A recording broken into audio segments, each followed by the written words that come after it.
Olá, sejam todos bem-vindos ao nosso canal para o estudo de mais uma questão de O Livro dos Espíritos. Hoje encerraremos o capítulo 10, que trata da Lei de Liberdade.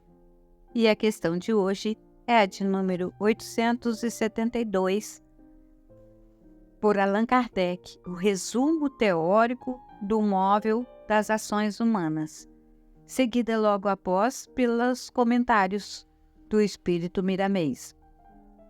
Allan Kardec diz que a questão do livre-arbítrio se pode resumir assim: o homem não é fatalmente levado ao mal. Os atos que pratica não foram previamente determinados. Os crimes que comete não resultam de uma sentença do destino.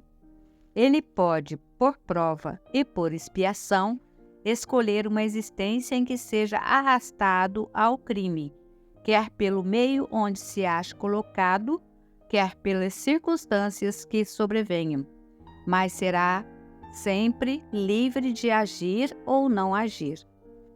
Assim, o livre-arbítrio existe para ele quando no estado de espírito, ao fazer a escolha da existência e das provas, e como encarnado, na faculdade de ceder ou de resistir aos arrastamentos a que todos nós temos voluntariamente submetido. Cabe à educação combater essas más tendências. Falo-á utilmente quando se basear no estudo aprofundado da natureza moral do homem. Pelo conhecimento das leis que regem essa natureza moral, chegar-se-á a modificá-la, como se modifica a inteligência pela instrução e o temperamento pela higiene.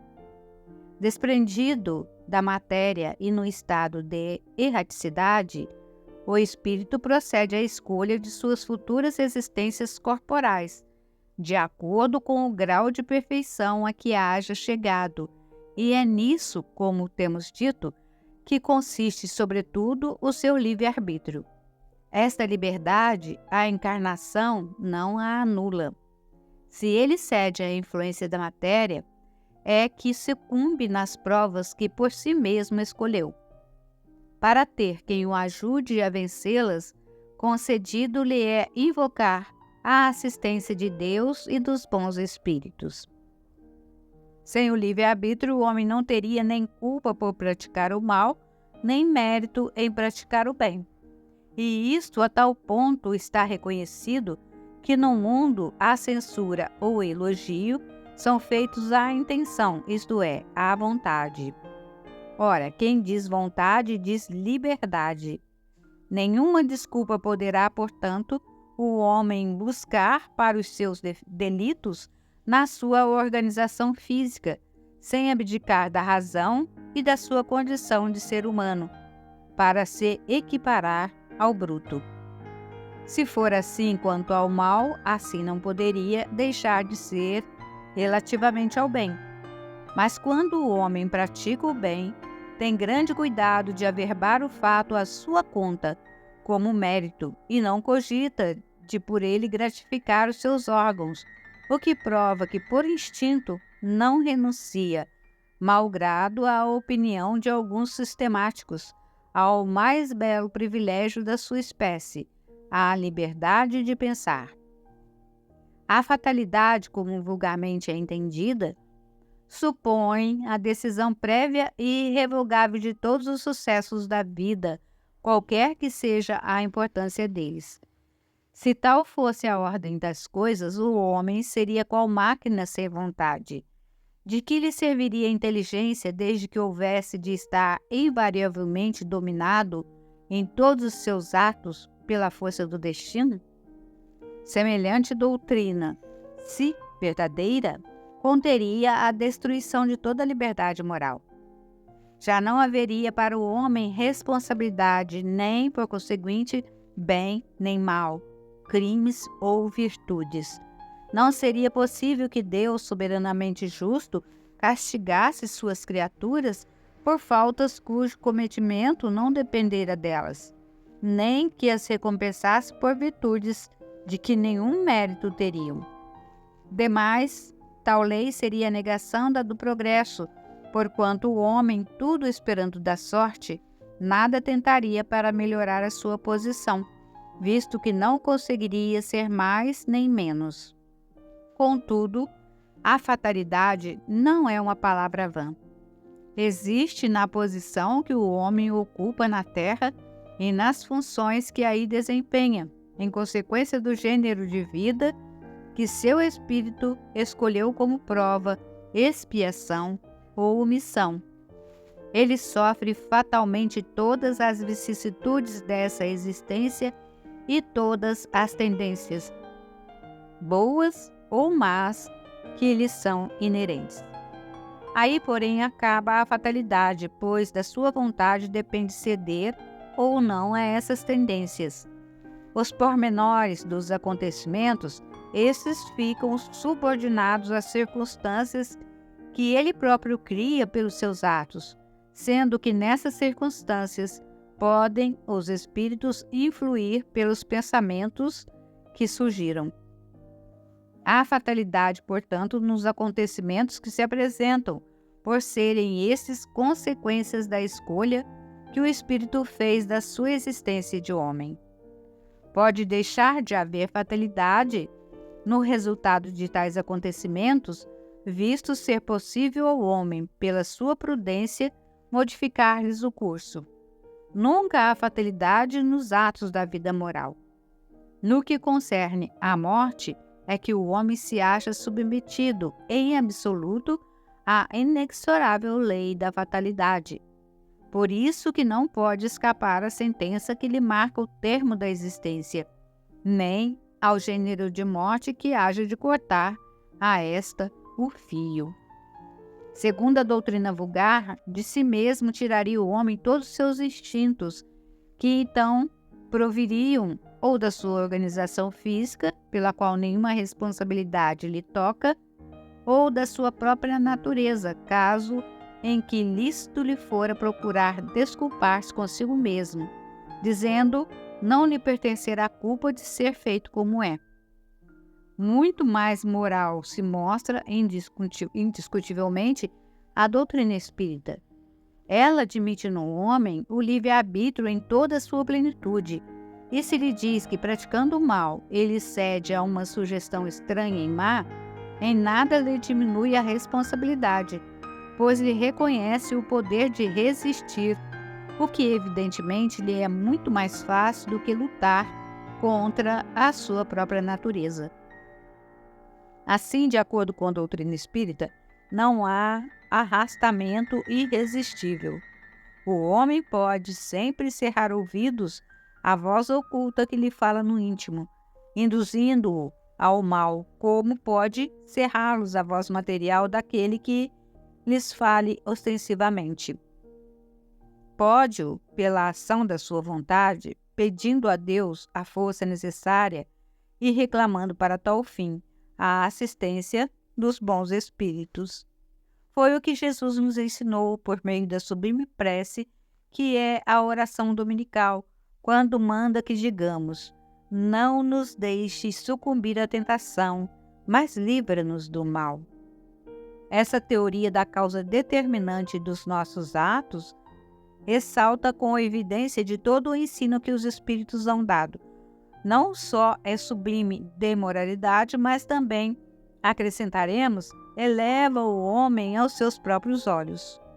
Mostra-o livre de subtrair-se a um jugo obsessor, como livre é de fechar sua casa aos importunos. Ele deixa de ser simples máquina, atuando por efeito de uma impulsão independente da sua vontade, para ser um ente racional, que ouve, julga e escolhe livremente de dois conselhos um. Acreditemos que, apesar disso, o homem não se acha privado da iniciativa, não deixa de agir por impulso próprio, pois que, em definitiva, ele é apenas um espírito encarnado que conserva, sob o envoltório corporal, as qualidades e os defeitos que tinha como espírito. Consequentemente, As faltas que cometemos têm por fonte primária a imperfeição do nosso próprio espírito, que ainda não conquistou a superioridade moral que um dia alcançará, mas que nem por isso carece de livre-arbítrio. A vida corpórea lhe é dada para se expungir de suas imperfeições mediante as provas por que passa. Imperfeições que precisamente o tornam mais fraco e mais acessível às sugestões de outros espíritos imperfeitos, que delas se aproveitam para tentar fazê-lo sucumbir na luta em que se empenhou. Se dessa luta sai vencedor, ele se eleva. Se fracassa, permanece o que era, nem pior, nem melhor. Será uma prova que lhe cumpre recomeçar, podendo suceder que longo tempo gaste nesta alternativa. Quanto mais se depura, tanto mais diminui os seus pontos fracos e tanto menos acesso oferece aos que procurem atraí-lo para o mal. Na razão de sua elevação, cresce-lhe a força moral, fazendo que dele se afastem os maus espíritos. Todos os espíritos, mais ou menos bons, quando encarnados, constituem a espécie humana, e como o nosso mundo é um dos menos adiantados, nele se conta maior número de espíritos maus do que de bons.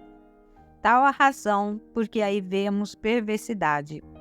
Façamos, pois, todos os esforços para a este planeta não voltarmos após a presente estada, e para merecermos e repousar em um mundo melhor, em um desses mundos privilegiados, onde não nos lembraremos da nossa passagem por aqui, senão como de um exílio temporário.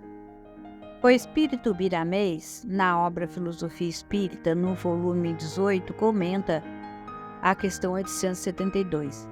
Ele começa dizendo que ele sabe a responsabilidade de escrever sobre o livro dos Espíritos. No entanto, ele se propõe a fazê-lo no intuito de esclarecer cada vez mais as leis naturais que exercem total influência sobre todas as coisas, principalmente os espíritos. As leis, diz ele, existem por existirem almas para educar. Depois que as almas estiverem despertadas em todos os seus valores, elas serão as leis andantes, que por toda parte somente farão a vontade de Deus. As ações humanas e mesmo as espirituais, digamos dos espíritos livres, partem de uma vontade que acionamos ou não segundo o nosso livre-arbítrio. Existe sim uma programação de Deus. As leis de Deus agem por toda a criação e vivemos dentro dela. Estamos presos ou somos escravos da lei. Quando falamos em livre-arbítrio, não quer dizer que somos totalmente livres, que nos é dado fazer o que quisermos, onde quer que seja. Nunca seremos livres de Deus. Ele nos dirige através dos seus emissários, educando nossas emoções e disciplinando nossos impulsos. Nós temos liberdade para escolher o que o Senhor achar mais conveniente. O ignorante não pode ter livre escolha em tudo que deseja. Já pensaste se os encarnados, todos eles, pudessem escolher à vontade o tipo de vida que desejam e tudo mais? A própria lei humana corta seus interesses pela disciplina e, por vezes, a consciência não concorda, e a consciência é Deus nos convidando para o amor. Para que entendamos o livre-arbítrio, é necessário mais despertamento espiritual nos caminhos que percorremos. É preciso orar e vigiar mais, que os ensinamentos da vida surgirão gradativamente para o nosso bem-estar. A fatalidade existe em relação a algumas coisas, como já foi dito. Em outras, pode ser modificada pela misericórdia divina, inspirada na fonte do amor. A desencarnação é uma fatalidade, por ser imutável e certa, como o nascimento na faixa em que se encontra o homem. A vida é uma fatalidade e, queiramos ou não, temos de viver.